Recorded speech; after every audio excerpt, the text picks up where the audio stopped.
कृष्णा कृष्णा कृष्णा कृष्णा कृष्णा कृष्णा कृष्णा हे कृष्णा कृष्णा कृष्णा कृष्णा कृष्णा कृष्णा कृष्णा कृष्णा कृष्णा कृष्णा कृष्णा कृष्णा कृष्णा कृष्णा कृष्णा हे कृष्णा कृष्णा कृष्णा कृष्णा कृष्णा कृष्णा कृष्णा है कृष्णा कृष्णा कृष्णा कृष्णा कृष्णा कृष्णा रक्षा मां कृष्णा कृष्णा कृष्णा कृष्णा कृष्णा कृष्णा रक्षा मां कृष्णा कृष्णा कृष्णा कृष्णा कृष्णा कृष्णा पाहि मां कृष्णा कृष्णा कृष्णा कृष्णा कृष्णा कृष्णा पाहि मां राम राघव राम राघव राम राघव रक्षा मां राम राघव राम राघव राम राम रक्षा मां कृष्ण केशव कृष्ण केशव कृष्ण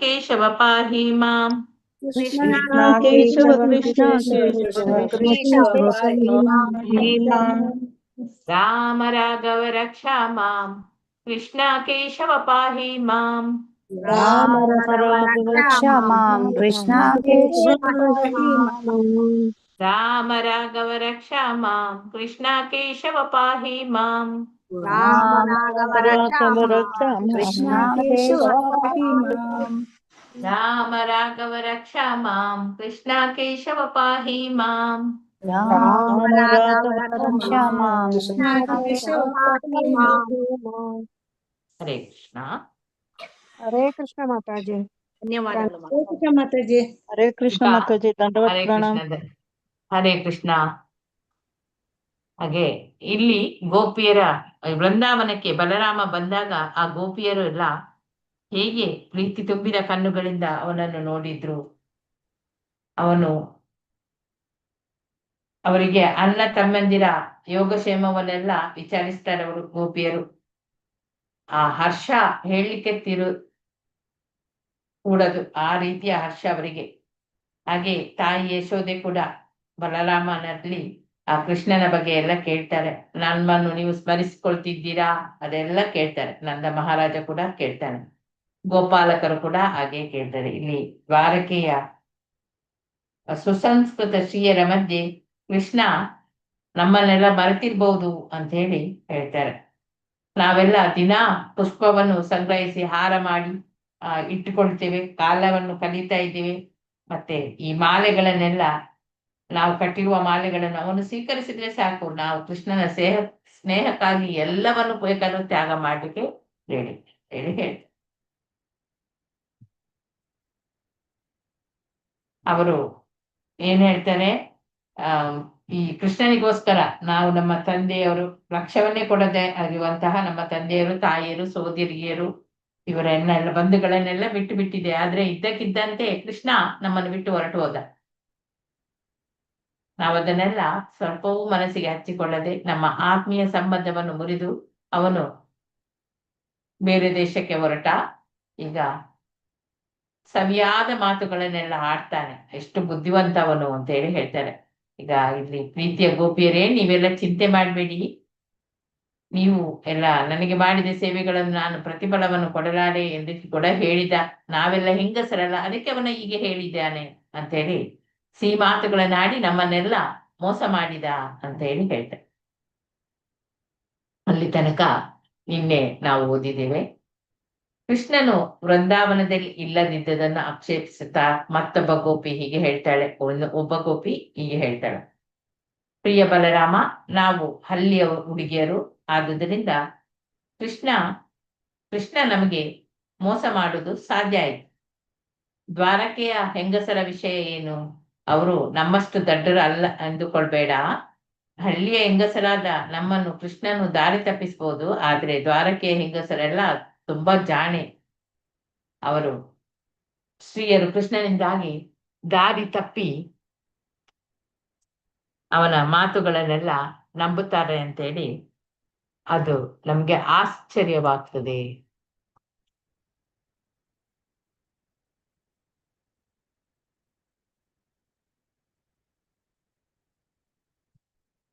ಸ್ಕ್ರೀನ್ ಬಂತಲ್ಲ? ಬಂದಿದೆ ಮಾತಾಜಿ, ಬಂದಿದೆ ಮಾತಾಜಿ, ಬಂದಿದೆ ಬಂದಿದೆ. ಮಾತಾಜಿ.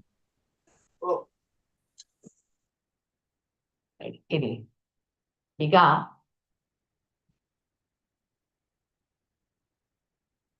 ಇನ್ನೊಬ್ಬ ಗೋಪಿ ಪುನಃ ಹೇಳ್ತಾಳೆ, ಏನು ಸ್ನೇಹಿತರೆ, ಕೃಷ್ಣನ ವಿಷಯ ಮಾತನಾಡಿ ನಮ್ಗೆ ಏನು ಪ್ರಯೋಜನ?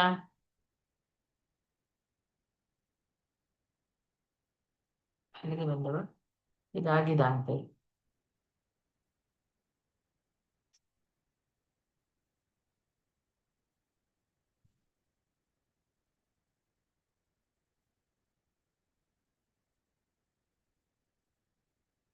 ಮಾತಿನಲ್ಲಿ ನಾವು ಕಾಲ ಕಳಿಬೇಕು ಅಂತ ನಿಮ್ಗನಿಸಿದ್ರೆ ನಾವು ಅವನನ್ನು ಬಿಟ್ಟು ಬಿಟ್ರೆ ಯಾವ್ದಾದ್ರೂ ಒಂದು ವಿಷಯದ ಕುರಿತು ಮಾತನಾಡೋಣ ಅಂತ ಹೇಳ್ತಾರೆ. ಯಾಕೆಂದ್ರೆ ಅಲ್ಲಿ ಕ್ರೂರಿ ಬಿಟ್ಟು ಕಾಲವನ್ನು ಕಳೀತಾನೆ ಅವನು. ಕೃಷ್ಣನನ್ನು ಬಿಟ್ಟು ಕಾಲವನ್ನು ಕಳೆಯುವುದು ನಮ್ಗೇಕೆ ಸಾಧ್ಯ ಇಲ್ಲ? ಹಾಗಾದ್ರೆ ನಿಜ, ನಾವಿಲ್ಲದೆ ಕೃಷ್ಣನು ಸುಖವಾಗಿ ಕಾಲವನ್ನು ಅಲ್ಲಿ ಕಳೀತಾನೆ. ವ್ಯತ್ಯಾಸ ಏನು? ಅವನಿಲ್ಲದೆ ದಿನಗಳನ್ನು ನಾವು ಬಹಳ ಸಂತೋಷದಿಂದ ಕಳೆಯಲು ಸಾಧ್ಯವಿಲ್ಲ. ಗೋಪಿಯರು ಹೀಗೆ ಮಾತನಾಡ್ತಿದ್ದಾಗ ಕೃಷ್ಣನ ವಿಷಯದಲ್ಲಿ ಅವರ ಭಾವನೆಗಳೆಲ್ಲ ತೀವ್ರವಾಗಿ ಹೋಗ್ತದೆ. ಕೃಷ್ಣನ ಮುಗುಳ್ನಗೆ, ಕೃಷ್ಣನ ಆ ಪ್ರೇಮದ ಮಾತುಗಳು, ಕೃಷ್ಣನ ಆಕರ್ಷಕ ಲಕ್ಷಣಗಳು, ಕೃಷ್ಣನ ಗುಣಗಳು, ಮತ್ತೆ ಆಲಿಂಗನಗಳು ಕೃಷ್ಣನದು, ಇವೆಲ್ಲವೂ ಅವರದನ್ನು ಅನುಭವಿಸ್ತಾ ಇದ್ರು. ಅವರ ಉನ್ಮಾದದಿಂದ ಕೃಷ್ಣನೇ ಅವರ ಮುಂದೆ ಬಂದು ನರ್ತನ ಮಾಡುತ್ತಿದ್ದಂತೆ ತೋರ್ತಿತ್ತು. ಕೃಷ್ಣನ ಆ ಸವಿ ನೆನಪಿನಿಂದಾಗಿ ಅವರ ಕಣ್ಣೀರು ಅದನ್ನು ತಡೆಯಲಿಕ್ಕಾಗುವುದಿಲ್ಲ. ಏನನ್ನೂ ಲಕ್ಷ್ಯ ಮಾಡದೆ ಅವರು ಅಳಲು ಪ್ರಾರಂಭಿಸ್ತಾರೆ. ಈ ಗೋಪಿಯರ ಉನ್ಮಾದವು ಬಲರಾಮನಿಗೆ ಈಗ ಅರ್ಥ ಆಯ್ತು. ಅವನು ಅವರನ್ನು ಸಮಾಧಾನ ಮಾಡ್ಲಿಕ್ಕೆ ಇಚ್ಛಿಸ್ತಾನೆ. ಮನವಿಯನ್ನು ಮುಂದಿಡುವುದರಲ್ಲಿ ಅವನು ನಿಪುಣ. ಆದ್ರಿಂದ ಅವನು ಗೋಪಿಯರನ್ನೆಲ್ಲ ಗೌರವದಿಂದ ಮಾತನಾಡಿಸ್ತಾ ಕೃಷ್ಣನ ಕಥೆಗಳು ಎಷ್ಟು ಸಮಯೋಚಿತ ಪ್ರಜ್ಞೆಯಿಂದ ಹೇಳಿದಾನೆಂದ್ರೆ ಗೋಪಿಯರಿಗೆ ಅದರಲ್ಲಿ ಸಮಾಧಾನ ಆಗ್ತದೆ. ಅವನು ಗೋಪಿಯರೆಲ್ಲ ಸಮಾಧಾನದಲ್ಲಿ ಇರ್ಬೇಕು. ಆ ಚೈತ್ರ ಮತ್ತು ವೈಶಾಖ 2 ತಿಂಗಳ ಕಾಲ ಅಲ್ಲಿ ಇದ್ದ. ಆ 2 ತಿಂಗಳು ಗೋಪಿಯರ ಮಧ್ಯೆ ಇದ್ದ ದಾಂಪತ್ಯ ಪ್ರೀತಿಯ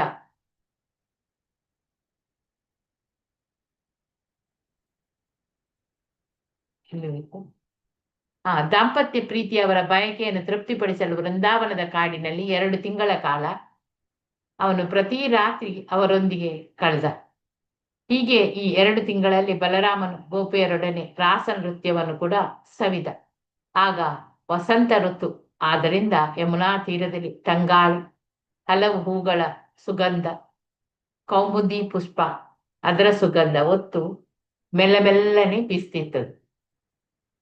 ಬೆಳದಿಂಗಳು ಆಕಾಶವನ್ನೆಲ್ಲ ತುಂಬಿ ಹರಡಿತ್ತು. ಯಮುನಾ ತೀರ ಪ್ರಕಾಶಮಾನವಾಗಿ ಅಲ್ಲಿ ಸಂತೋಷ ಕೊಡ್ತಿದ್ದದು. ಹೀಗೆ ಬಲರಾಮ ಕೂಡ ಗೋಪಿಯರ ಸಹವಾಸವನ್ನು ಅಲ್ಲಿ ಸವಿತಾನೆ. ವರುಣ ದೇವತೆ ತನ್ನ ಮಗಳನ್ನು ವಾರುಣಿಯನ್ನು ಆ ಮರಗಳ ಪೊಟರೆಯಿಂದ ಹೊರಸೂಸುವ ಜೇನುತುಪ್ಪದ ರೂಪದಲ್ಲಿ ಕಳಿಸಿಕೊಡ್ತಾನೆ. ಈ ಜೇನಿನಿಂದಾಗಿ ಇಡೀ ಕಾಡಿನಲ್ಲಿ ಸುಗಂಧವೇ ಹಬ್ತದೆ. ವಾರುಣಿಯು ಬಲರಾಮನ ಮನಸ್ಸನ್ನು ಸೆಳೀತಾಳೆ. ವಾರುಣಿಯ ರುಚಿಯು ಬಲರಾಮನನ್ನು, ಗೋಪಿಯರನ್ನು ಎಲ್ಲರನ್ನು ಆಕರ್ಷಣೆ ಮಾಡಿ ಅವರೆಲ್ಲ ಒಟ್ಟಿಗೆ ಅದನ್ನು ಕುಡಿತಾರೆ. ನಿಸರ್ಗದತ್ತವಾದ ಈ ಪಾನೀಯ ವಾರುಣಿಯನ್ನು ಕುಡಿಯುವಾಗ ಗೋಪಿಯರು ಬಲರಾಮನ ಮಹಿಮೆಯನ್ನು ಹೊಗಳ್ತಾರೆ.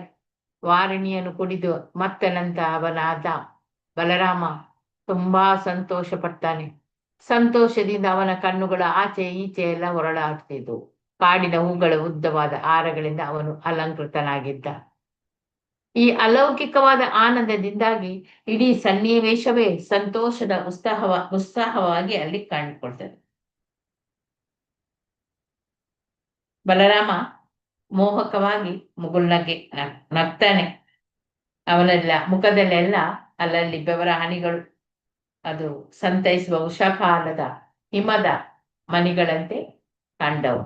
ಬಲರಾಮನು ಈ ಉಲ್ಲಾಸದ ಮನಸ್ಥಿತಿಯಲ್ಲಿ ಇದ್ದಾಗ ಯಮುನಾ ನದಿಯ ನೀರಿನಲ್ಲಿ ಗೋಪಿಯರ ಸವಾಸವನ್ನು ಸವಿಯಲು ಬಯಸ್ತಾನೆ. ಆದುದರಿಂದ ಹತ್ತಿರ ಬರುವಂತೆ ಯಮುನಾ ನದಿಯನ್ನು ಕರೀತಾನೆ.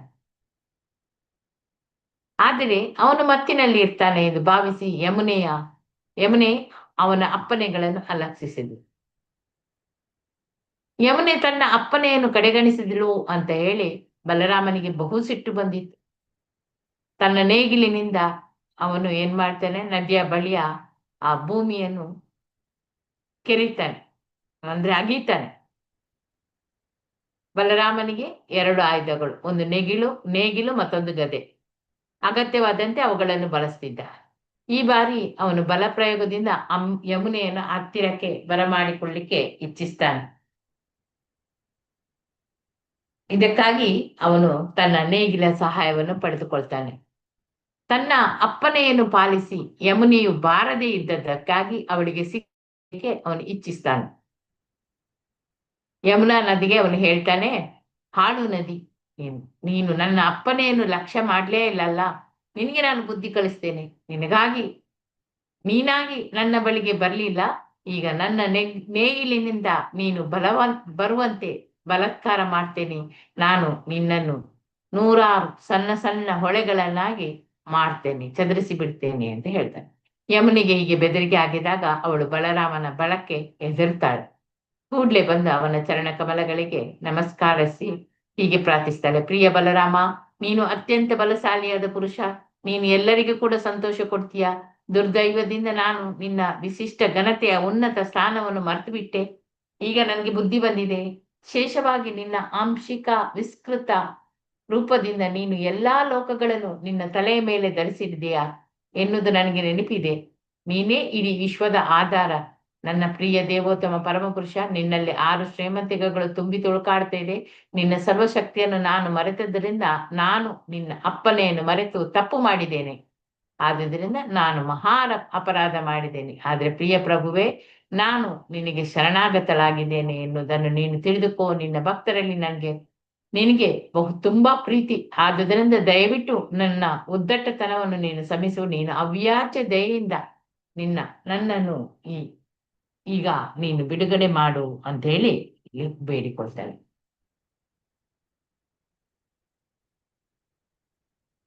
ಹರೇ ಕೃಷ್ಣ.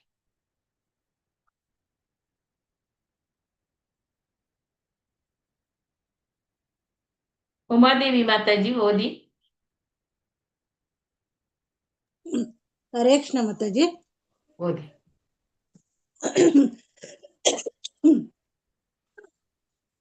ಯಮುನೆಯು ನಮ್ರ ರೀತಿಯಲ್ಲಿ ಹೀಗೆ ಮಾತನಾಡಿದುದರಿಂದ ಬಲರಾಮನು ಅವಳನ್ನು ಕ್ಷಮಿಸಿದನು. ನದಿಯು ಹತ್ತಿರ ಬಂದಾಗ ಸಲಗವು ಹೆಣ್ಣು ಆನೆಯೊಂದಿಗೆ ಕ್ರೀಡಿಸುವಂತೆ ಬಲರಾಮನು ಗೋಪಿಯರೊಡನೆ ನದಿಯ ನೀರಿನಲ್ಲಿ ಈಜಾಡಿ ಸಂತೋಷ ಪಡಲು ಬಯಸಿದನು. ಬಹುಹೊತ್ತು ನೀರಿನೊಳಗಿದ್ದು ಬಲರಾಮನಿಗೆ ತೃಪ್ತಿಯಾದಾಗ ಅವನು ನೀರಿನಿಂದ ಹೊರಗೆ ಬಂದನು. ಆಗ ಅದೃಷ್ಟ ದೇವತೆಯೊಬ್ಬಳು ಅವನಿಗೆ ಸೊಗಸಾಗಿ ನೀಲಿ ವಸ್ತ್ರಗಳನ್ನು ಮತ್ತು ಬಹು ಬೆಲೆ ಬಾಳುವ ಬಂಗಾರದ ಹಾರವನ್ನು ಅವನಿಗೆ ಅರ್ಪಿಸಿದಳು. ಯಮುನೆಯಲ್ಲಿ ಸ್ನಾನ ಮಾಡಿ ಬಲರಾಮ ನೀಲಿ ವಸ್ತ್ರವನ್ನು ಧರಿಸಿ ಚಿನ್ನದ ಆಭರಣಗಳಿಂದ ಅಲಂಕೃತನಾದಾಗ ಬಹು ಆಕರ್ಷಕವಾಗಿ ಕಂಡನು. ಬಲರಾಮನು ಮೈ ಬಣ್ಣ ಬಿಳಿಯದು. ಎಲ್ಲೋಯ್ತು ಮಾತಾಜಿ?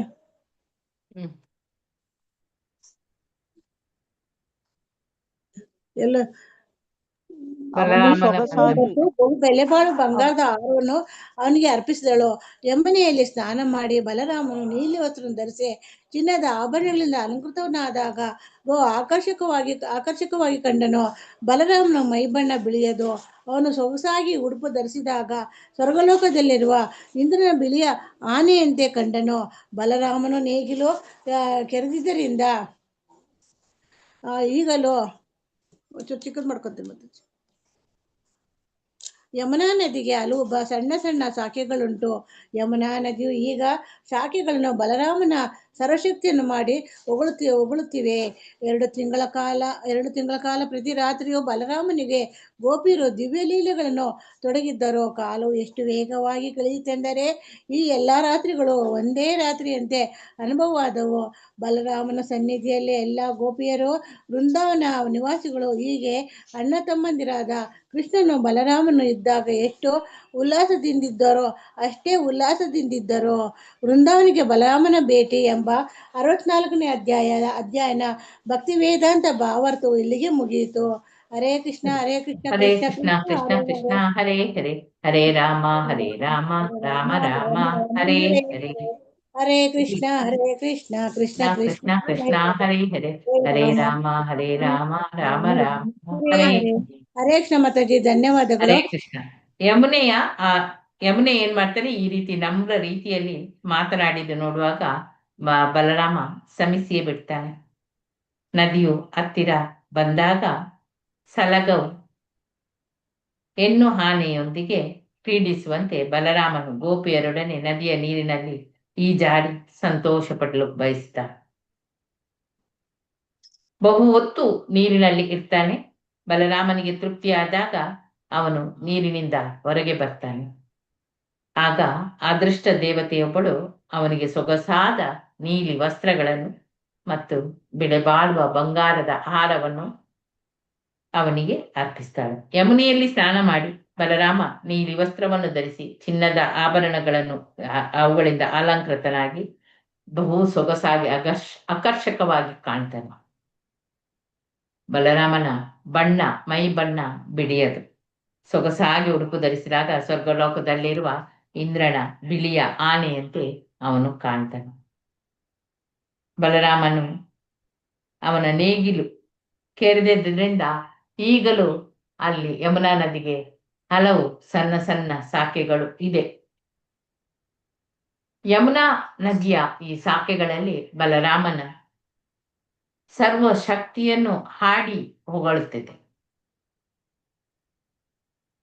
2 ತಿಂಗಳ ಕಾಲ ಪ್ರತಿ ರಾತ್ರಿ ಬಲರಾಮನು ಗೋಪಿಯರ ದಿವ್ಯ ಲೀಲೆಗಳಲ್ಲಿ ತೊಡಗಿದ್ದ. ಕಾಲ ಎಷ್ಟು ಬೇಗ ಹೋಯಿತು ಅಂತ ಹೇಳಿದ್ರೆ ಎಲ್ಲಾ ರಾತ್ರಿಗಳು ಕೂಡ ಒಂದೇ ರಾತ್ರಿಯ ಹಾಗೆ ಆಯ್ತದೆ. ಬಲರಾಮನ ಸನ್ನಿಧಿಯಲ್ಲಿ ಎಲ್ಲಾ ಗೋಪಿಯರು ಕೂಡ ವೃಂದಾವನದ ನಿವಾಸಿಗಳು. ಹಿಂದೆ ಅಣ್ಣ ತಮ್ಮಂದಿರ ಆ ಕೃಷ್ಣನು ಬಲರಾಮನು ಇದ್ದಾಗ ಎಷ್ಟು ಉಲ್ಲಾಸದಿಂದ ಇದ್ರು ಅಷ್ಟೇ ಉಲ್ಲಾಸದಿಂದ ಇಲ್ಲಿ ಇದ್ರು. ವೃಂದಾವನಕ್ಕೆ ಬಲರಾಮನ ಭೇಟಿ ಎಂಬ 64ನೇ ಅಧ್ಯಾಯದ ಭಕ್ತಿ ವೇದಾಂತ ಭಾವಾರ್ಥವು ಇಲ್ಲಿಗೆ ಮುಗಿಯಿತು. ಅಧ್ಯಾಯ 15 65 ಅಧ್ಯಾಯ 65 ಪೌಂಡ್ರಕ ಮತ್ತು ಕಾಶಿರಾಜನ ಉದ್ಧಾರ.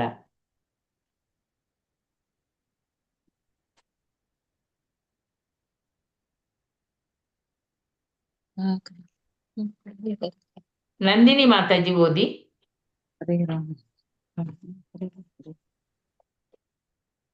ಹರೇ ಕೃಷ್ಣ. ನಂದಿನಿ ಮಾತಾಜಿ ಓದಿ. ಹರೇ ಕೃಷ್ಣ ಮಾತಾಜಿ. ಪೌಂಡ್ರಕ ಮಹಾರಾಜನ ಕಥೆಯು ತುಂಬಾ ಕುತೂಹಲಕಾರಿಯಾಗಿದೆ. ಏಕೆಂದರೆ ತಾವೇ ದೇವರು ಎಂದುಕೊಳ್ಳುವ ನೀಚರು ಮತ್ತು ಮೂರ್ಖರು ಎಲ್ಲಾ ಕಾಲಗಳಲ್ಲಿಯೂ ಇರುತ್ತಾರೆ. ದೇವೋತ್ತಮ ಪರಮಪುರುಷನಾದ ಕೃಷ್ಣನ ಕಾಲದಲ್ಲಿಯೂ ಇಂತಹ ಒಬ್ಬ ಮೂರ್ಖನಿದ್ದ. ಅವನು ಹೆಸರು ಪೌಂಡ್ರಕ. ತಾನೇ ದೇವರು ಎಂದು ಘೋಷಿಸಿಕೊಳ್ಳಬೇಕೆಂದು ಅವನಿಗೆ ಆಸೆ. ಅವನು ಕರುಷ ರಾಜ್ಯದ ರಾಜ. ಬಲರಾಮನು ಬೃಂದಾವನದಲ್ಲಿದ್ದಾಗ ಮೂರ್ಖನು ದುರಹಂಕಾರಿಯೂ ಆದ ಈ ಪೌಂಡ್ರನು ಕೃಷ್ಣನ ಬಳಿಗೆ ಒಬ್ಬ ದೂತನನ್ನು ಕಳಿಸಿದ. ಕೃಷ್ಣನನ್ನು ದೇವೋತ್ತಮ ಪರಮಪುರುಷ ಎಂದು ಎಲ್ಲರೂ ಒಪ್ಪಿದರು. ತನ್ನ ಎಲ್ಲೈತೆ ಬಲರಾಮ ಬೃಂದಾವನದಲ್ಲಿದ್ದಾಗ ಕೃಷ್ಣನನ್ನು ದೇವೋತ್ತಮ ಪುರುಷ ಎಂದು ಎಲ್ಲರೂ ಒಪ್ಪಿದ್ದರು. ತನ್ನ ದೂತನ ಮೂಲಕ ಪೌಂಡ್ರನು ತಾನೇ ವಾಸುದೇವ ಕೃಷ್ಣನಲ್ಲ ಎಂದು ಸವಾಲು ಹಾಕಿದನು. ಈ ಕಾಲದಲ್ಲಿಯೂ ಸಹ ಇಂತಹ ದುಷ್ಟರಿಗೆ ಅನೇಕ ಮಂದಿ ಅನುಯಾಯಿಗಳಿರುತ್ತಾರೆ. ಅವನ ಕಾಲದಲ್ಲಿ ಇಂತಹ ದುಷ್ಟರಿಗೆ ಅನೇಕ ಮಂದಿ ಅನುಯಾಯಿಗಳಿರ್ತಾರೆ. ಅವನ ಕಾಲದಲ್ಲಿ ಅನೇಕ ಮೂರ್ಖರು ಅವನನ್ನು ದೇವೋತ್ತಮ ಪರಮಪುರುಷ ಎಂದು ಒಪ್ಪಿಕೊಂಡರು. ತನ್ನ ಸ್ಥಾನವನ್ನೇ ಸರಿಯಾಗಿ ಅರ್ಥ ಮಾಡಿಕೊಳ್ಳಲಾರದ ಪೌಂಡ್ರಕನು ತಾನೇ ಪ್ರಭು ವಾಸುದೇವ ಎಂಬ ಹುಸಿ ಭಾವನೆಯನ್ನು ಇಟ್ಟುಕೊಂಡಿದ್ದ. ತನ್ನ ಅವಾಜ್ಯ ಕರುಣೆಯಿಂದ ದೇವೋತ್ತಮ ಮೇಲೆ ಮಾಡಿ ಮಾತಾಜಿ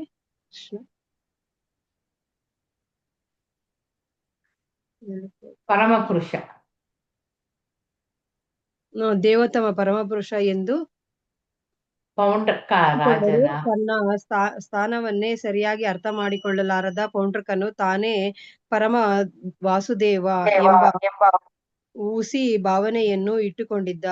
ತನ್ನ ವ್ಯಾಜ್ಯ ಕರುಣೆಯಿಂದ ದೇವೋತ್ತಮ ಪರಮಪುರುಷನಾದ ಪೌಂಡ್ರಕ ರಾಜನು ಕಷ್ಟದಲ್ಲಿರುವವರನ್ನು ಪಾರು ಮಾಡಲು ಭೂಮಿಗೆ ಇಳಿದು ಬಂದಿದ್ದಾನೆ ಎಂದು ದೂತನು ಕೃಷ್ಣನಿಗೆ ಘೋಷಿಸಿದನು. ಹರೇ ಕೃಷ್ಣ ಮಾತಾಜಿ. ಓದಿ ಮಾತಾಜಿ ಇದೊಂದು ಪ್ಯಾರ. ಪೌಂಡ್ರಕನ ಸುತ್ತ ಅನೇಕ ಮಂದಿ ಮೂರ್ಖರಿದ್ದರು. ಪೌಂಡ್ರಕನು ತಾನು ದೇವೋತ್ತಮ ಪರಮಪುರುಷನಾದ ವಾಸುದೇವನು ಎಂದು ತೀರ್ಮಾನ ಮಾಡಿಕೊಂಡಿದ್ದ. ಈ ಬಗೆಯ ತೀರ್ಮಾನವು ಬಾಲಿಶವಾದದ್ದು. ಮಕ್ಕಳು ತಾವೇ ಆಡುತ್ತಿದ್ದಾಗ ತಮ್ಮಲ್ಲಿ ಒಬ್ಬನನ್ನು ರಾಜನನ್ನಾಗಿ ಮಾಡುತ್ತಾರೆ. ಅವನು ತಾನು ರಾಜನೇ ಎಂದು ಭಾವಿಸಿಬಿಡುತ್ತಾನೆ. ಹಾಗೆಯೇ ಅನೇಕ ಮಂದಿ ಮೂರ್ಖರು ಅಜ್ಞಾನದಿಂದ ಇನ್ನೊಬ್ಬ ಮೂರ್ಖನನ್ನು ದೇವರೆಂದು ಆರಿಸುತ್ತಾರೆ. ಅಂತಹವನು ಹುಡುಗರ ಆಟದಲ್ಲಿ ಅಥವಾ ಮನುಷ್ಯರ ಓಟುಗಳಿಂದ ದೇವರನ್ನು ಸೃಷ್ಟಿ ಮಾಡಬಹುದು ಎನ್ನುವಂತೆ ತಾನೇ ದೇವರು ಎಂದುಕೊಂಡು ಬಿಡುತ್ತಾನೆ. ತಾನೇ ಪರಮಪ್ರಭು ಎನ್ನುವ ಹುಸಿ ಭಾವನೆಯಿಂದ ಕೃಷ್ಣನ ಸ್ಥಾನಕ್ಕೆ ಸವಾಲು ಹಾಕಲು ಪೌಂಡ್ರಕನು ತನ್ನ ದೂತನನ್ನು ದ್ವಾರಕ್ಕೆ ಕಳಿಸಿದನು. ದೂತನು ದ್ವಾರಕೆಯಲ್ಲಿ ಕೃಷ್ಣನ ಮೇಲೆ ಮಾಡಿ ಮಾತಾಜಿ ಆಸ್ಥಾನವನ್ನು ತಲುಪಿ ತನ್ನ ಒಡೆಯ ಪೌಂಡ್ರಕನ ಸಂದೇಶವನ್ನು ತಿಳಿಸಿದನು. ಈ ಸಂದೇಶದಲ್ಲಿ ಈ ಕೆಳಗಿನ ಹೇಳಿಕೆಗಳಿದ್ದವು. ಹರೇ ಕೃಷ್ಣ ಮಾತಾಜಿ, ಧನ್ಯವಾದಗಳು. ಕನಕಲತಾ ಮಾತಾಜಿ ಓದಿ. ಹರೇ ಕೃಷ್ಣ. ಕನಕಲತಾ. ನಾನೊಬ್ಬನೇ ಅಲ್ಲಿಂದ ಮಾತಾಜಿ. ಕನಕಲತಾ ನೀವೇ ಓದಿ. ನಾನೊಬ್ಬನೇ ದೇವೋತ್ತಮ ಪರಮಪುರುಷನಾದ ವಾಸುದೇವನು. ನನ್ನೊಡನೆ ಸ್ಪರ್ಧಿಸಬಲ್ಲ ಮನುಷ್ಯನಿಲ್ಲ. ನನ್ನ ಮೇರೆ ಎರಿಯದ ಅವ್ಯಾಜ್ಯ ಕರುಣೆಯಿಂದ ಮತ್ತು ನಳುತ್ತಿರುವ ಬದ್ಧ ಆತ್ಮಗಳ ವಿಷಯದಲ್ಲಿ ಅನುಕಂಪದಿಂದ ನಾನು ಪೌಂಡ್ರಕ ರಾಜನಾಗಿ ಇಳಿದು ಬಂದಿದ್ದೇನೆ. ನಿನಗೆ ಹಕ್ಕು ಇಲ್ಲದೆ ನೀನೇ ವಾಸುದೇವನೆಂದು ಹೇಳಿಕೊಳ್ಳುತ್ತಿದ್ದೇನೆ. ಆದರೆ ಈ ಸುಳ್ಳನ್ನು ನೀನು ಪ್ರಚಾರ ಮಾಡಬಾರದು. ಯದುವಂಶದ ಸಂತತಿಯನೇ, ನಿನ್ನ ಸ್ಥಾನವನ್ನು ನೀನು ಹುಸಿಯಾಗಿ ತಳೆದಿರುವ ವಾಸುದೇವನ ಎಲ್ಲಾ ಸಂಕೇತಗಳನ್ನು ಬಿಟ್ಟು ಬಿಡು. ಈ ಸ್ಥಾನವನ್ನು ತೆರವು ಮಾಡಿದ ನಂತರ ಬಂದು ನನಗೆ ಶರಣಾಗತನಾಗು. ನಿನ್ನ ವಿಶೇಷ ಉದ್ಘಟತನದಿಂದ ನೀನು ನನ್ನ ಮಾತುಗಳನ್ನು ಲಕ್ಷಿಸದೆ ಹೋದರೆ ಯುದ್ಧಕ್ಕೆ ಬಾ ಎಂದು ಸವಾಲು ಹಾಕುತ್ತಿದ್ದೇನೆ. ಯುದ್ಧದಲ್ಲಿ ಈ ವಿಷಯವು ತೀರ್ಮಾನವಾಗುವುದು. ಉಗ್ರಸೇನ ರಾಜನು ಸೇರಿದಂತೆ ಆಸ್ಥಾನದಲ್ಲಿದ್ದವರು ಪೌಂಡ್ರಕ ರಾಜನ ಸಂದೇಶವನ್ನು ಕೇಳಿ ಬಹು ಹೊತ್ತು ಗಟ್ಟಿಯಾಗಿ ನಕ್ಕರು. ಹೀಗೆ ಉತ್ತರ ಹೇಳಿದನು. ಪೌಂಡ್ರಕನ ದೂತನೇ, ನನ್ನ ಸಂದೇಶವನ್ನು ನಿನ್ನ ಒಡೆಯನಿಗೆ ಮುಟ್ಟಿಸು. ಅವನೊಬ್ಬ ಮೂರ್ಖ, ನೀಚ. ನಾನು ನೇರವಾಗಿ ಅವನನ್ನು ನೀಚನೆಂದು ಕರೆಯುತ್ತೇನೆ. ಅವನ ಆದೇಶದಂತೆ ನಾನು ನಡೆಯುವುದಿಲ್ಲ. ವಾಸುದೇವನ ಸಂಕೇತಗಳನ್ನು, ಅದರಲ್ಲಿಯೂ ನನ್ನ ಚಕ್ರವನ್ನು ನಾನು ಎಂದೂ ಬಿಟ್ಟುಕೊಡುವುದಿಲ್ಲ. ಪೌಂಡ್ರಕ ರಾಜನನ್ನು ಮಾತ್ರವಲ್ಲ, ಅವನ ಹಿಂಬಾಲಕರನ್ನು ಕೊಲ್ಲಲು ನನ್ನ ಚಕ್ರವನ್ನು ಉಪಯೋಗಿಸುತ್ತೇನೆ. ಪೌಂಡ್ರಕ ಮತ್ತು ಅವನ ಮೂರ್ಖ ಸಂಗಾತಿಗಳು ಮೋಸ ಮಾಡುವವರ ಮತ್ತು ಮೋಸ ಹೋಗುವವರ ಒಂದು ಸಮುದಾಯ. ಅವರೆಲ್ಲರನ್ನು ನಾನು ನಾಶ ಮಾಡುತ್ತೇನೆ. ಮೂರ್ಖ ದೊರೆ, ಹೀಗಾದಾಗ ನೀನು ನಾಚಿಕೆಯಿಂದ ತಲೆಮರೆಸಿಕೊಳ್ಳಬೇಕಾಗುತ್ತದೆ. ನನ್ನ ಚಕ್ರವು ನಿನ್ನ ತಲೆಯನ್ನು ದೇಹದಿಂದ ಬೇರ್ಪಡಿಸಿದಾಗ ಮಾಂಸವನ್ನು ತಿನ್ನುವ ಹದ್ದುಗಳಂತಹ ಪಕ್ಷಿಗಳು ಅದನ್ನು ಸುತ್ತುವರಿಯುತ್ತದೆ. ಆಗ ನೀನು ಹೇಳುವಂತೆ, ನೀನು ನನ್ನ ಆಶ್ರಯದಾತನಾಗಿರುವುದಿರಲಿ. ಈ ಹೀನ ಪಕ್ಷಿಗಳು ನಿನಗೆ ದಯೆ ತೋರಿಸಬೇಕಾಗುತ್ತದೆ. ಆಗ ನಿನ್ನ ದೇಹವನ್ನು ನಾಯಿಗಳಿಗೆ ಎಸೆಯುತ್ತೇನೆ, ಅವು ಅದನ್ನು ಬಹು ಸಂತೋಷದಿಂದ ತಿನ್ನುತ್ತವೆ. ಹರೇ ಕೃಷ್ಣ ಮಾತಾಜಿ. ಹರೇ ಕೃಷ್ಣ. ಧನ್ಯವಾದಗಳು ಮಾತಾಜಿ. ಧನ್ಯವಾದ. ಸೌಮ್ಯಶ್ರೀ ಮಾತಾಜಿ. ಹರೇ ಕೃಷ್ಣ ಮಾತಾಜಿ. ಓದಿ ಮಾತಾಜಿ. ದೂತನು ಅಲ್ಲಿಂದ ಅಲ್ವಾ? ಹೌದೌದು. ದೂತನು ಕೃಷ್ಣನ ಮಾತುಗಳನ್ನು ತನ್ನ ಯಜಮಾನ ಪೌಂಡ್ರಕನಿಗೆ ಹೇಳಿದನು. ಅವನು ಈ ಭರ್ತ್ಸನೆಯನ್ನೆಲ್ಲ ತಾಳ್ಮೆಯಿಂದ ಕೇಳಿದನು. ಇನ್ನು ಕಾಯದೆ ಕೃಷ್ಣನು ನೀಚ ಪೌಂಡ್ರಕನನ್ನು ಶಿಕ್ಷಿಸಲು ತನ್ನ ರಥದಲ್ಲಿ ಹೊರಟನು. ಆ ಸಮಯದಲ್ಲಿ ಕರುಷದ ರಾಜನು ತನ್ನ ಸ್ನೇಹಿತ ಕಾಶಿಯ ರಾಜನ ಜೊತೆಯಲ್ಲಿದ್ದುದರಿಂದ ಕೃಷ್ಣನು ಇಡೀ ಕಾಶಿ ನಗರವನ್ನು ಸುತ್ತುವರಿದನು. ಪೌಂಡ್ರಕ ರಾಜನು ಬಹು ಧೀರ ಯೋಧ. ಕೃಷ್ಣನು ಮುತ್ತಿಗೆ ಹಾಕಿದನೆಂದು ತಿಳಿಯುತ್ತಲೇ ಅವನು 2 ಅಕ್ಷೌಹಿಣಿ ಸೈನ್ಯದೊಡನೆ ನಗರದಿಂದ ಹೊರಕ್ಕೆ ಬಂದನು. ಕಾಶಿಯ ರಾಜನು ಪೌಂಡ್ರಕನ ಸ್ನೇಹಿತ. ಆದುದರಿಂದ ಅವನು 3 ಅಕ್ಷೌಹಿಣಿ ಸೈನ್ಯದೊಡನೆ ಬಂದನು. ಕೃಷ್ಣನನ್ನು ಎದುರಿಸಲು 2 ರಾಜರು ಅವನ ಮುಂದೆ ಬಂದಾಗ ಪೌಂಡ್ರಕನನ್ನು ಕೃಷ್ಣನ ಮೊದಲ ಬಾರಿಗೆ ಕಣ್ಣಾರೆ ಕಂಡನು. ಪೌಂಡ್ರಕನು ಶಂಖಚಕ್ರ ಗದಾ ಪದ್ಮಗಳಿಂದ ತನ್ನನ್ನು ಅಲಂಕರಿಸಿಕೊಂಡಿದ್ದುದನ್ನು ಕಂಡನು. ಅವನು ಸಾರಂಗ ಧನುಸ್ಸನ್ನು ಹಿಡಿದಿದ್ದನು ಮತ್ತು ಅವನ ಎದೆಯ ಮೇಲೆ ಶ್ರೀವತ್ಸ ಲಾಂಛನವಿತ್ತು. ಅವನ ಕೊರಳನ್ನು ಒಂದು ಕೃತಕ ಕೌಸ್ತುಭ ಮಣಿಯು ಅಲಂಕರಿಸಿತ್ತು ಮತ್ತು ವಾಸುದೇವನ ಹಾರವನ್ನೇ ಹೋಲುವಂತಹ ಹಾರವನ್ನು ಧರಿಸಿದ್ದನು. ಅವನು ರೇಷ್ಮೆಯ ಪೀತಾಂಬರದ ವಸ್ತ್ರವನ್ನುಟ್ಟಿದ್ದನು ಮತ್ತು ಅವನ ರಥದ ಮೇಲೆ ಇದ್ದ ಧ್ವಜವು ಕೃಷ್ಣನ ಧ್ವಜವನ್ನೇ ಅನುಕರಿಸಿ ಗರುಡನ ಸಂಕೇತವನ್ನು ಹೊಂದಿತ್ತು. ಅವನ ತಲೆಯ ಮೇಲೆ ಬಹು ಬೆಲೆ ಬಾಳುವ ಕಿರೀಟವಿತ್ತು. ಕತ್ತಿ ಮೀನುಗಳಂತಹ ಕರ್ಣಾಭರಣಗಳು ಥಳಥಳ ಹೊಳೆಯುತ್ತಿದ್ದವು. ಆದರೆ ಒಟ್ಟಿನಲ್ಲಿ ಅವನ ವಸ್ತ್ರಗಳು ಮತ್ತು ಪ್ರಸಾದನವು ಸ್ಪಷ್ಟವಾಗಿ ಅನುಕರಣೆಯಾಗಿದ್ದವು. ಕೃತಕ ಉಡುಪಿನಲ್ಲಿ ರಂಗಭೂಮಿಯ ಮೇಲೆ ವಾಸುದೇವನ ಪಾತ್ರವನ್ನು ಅನ್ವಯಿಸುವ ನಟನಂತೆ ಅವನಿದ್ದನು ಎಂದು ಯಾರಾದರೂ ಹೇಳಬಹುದಾಗಿತ್ತು. ಪೌಂಡ್ರಕನು ತನ್ನ ನಿಲುವನ್ನು ಉಡುಪನ್ನು ಅನುಕರಿಸುತ್ತಿದ್ದುದನ್ನು ಕಂಡಾಗ ಕೃಷ್ಣನಿಗೆ ನಗುವನ್ನು ತಡೆಯಲಾಗಲಿಲ್ಲ. ಬಹು ತೃಪ್ತಿಯಿಂದ ಅವನು ನಕ್ಕನು. ಪೌಂಡ್ರಕನ ಕಡೆಯ ಸೈನಿಕರು ಹರೇ ಕೃಷ್ಣ ಮಾತಾಜಿ, ಧನ್ಯವಾದಗಳು. ಹರೇ ಕೃಷ್ಣ.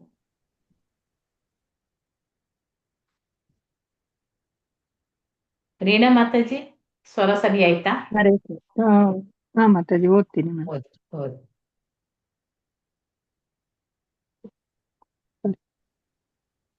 ಹೌದು. ಹರೇ ಕೃಷ್ಣ. 499. ಹಾ ಮಾತಾಜಿ. ಪೌಂಡ್ರಕ್ಕನ ಕಡೆಯ ಸೈನಿಕರು ಕೃಷ್ಣನ ಮೇಲೆ ಆಯುಧಗಳ ಮಳೆಯನ್ನೇ ಸುರಿಸಿದರು. ಬಗೆ ಬಗೆಯ ತ್ರಿಶೂಲಗಳು, ಗದೆಗಳು, ಕೋಲುಗಳು, ಈಟಿಗಳು, ಕತ್ತಿಗಳು, ಖಡ್ಗಗಳು ಮತ್ತು ಬಾಣಗಳು ಎಲ್ಲವೂ ಸೇರಿದ್ದ ಆಯುಧಗಳು ಅಲೆ ಅಲೆಯಾಗಿ ಬಂದವು. ಕೃಷ್ಣನು ಅವೆಲ್ಲವನ್ನೂ ಪ್ರತಿರೋಧಿಸಿದನು.